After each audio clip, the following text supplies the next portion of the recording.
Love. What is love? The connecting of two hearts? No. Honesty and trust? No. Unconditional? No.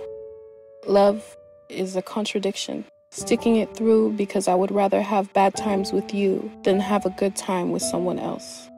Choosing to have hard times together than to have it easier being apart. I don't know what love is anymore, but was love truly ever us?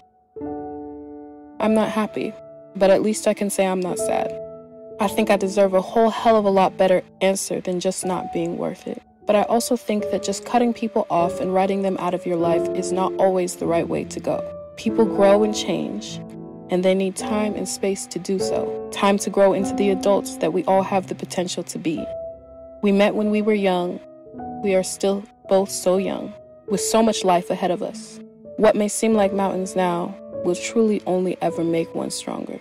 But I also think it's important to be protective of yourself and your own peace. Know exactly what your boundaries are. You and I. Everyone has a life, a very fragile life too, and no one else has the right to waste your time. So you may leave the door open for them and be willing to welcome them back into your life with open arms for some time.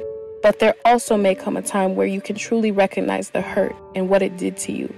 And you may not want to travel down that road and put yourself in that position again. And neither of those things are wrong. After a while, you learn the subtle difference between holding a hand and chaining a soul. And you learn that love doesn't mean leaning and company doesn't mean security. And you begin to learn that kisses aren't contracts and presents aren't promises. And you begin to accept your defeats with your head up and your eyes open, with the grace of a woman, not the grief of a child. And you learn to build all your roads on today because tomorrow's ground is too uncertain for plans, and futures have a way of falling down in mid-flight. After a while, you learn that even sunshine burns if you get too much. So you plant your garden and decorate your own soil instead of waiting for someone to bring you flowers. And you learn that you really can endure, that you really are strong, and that you really do have worth.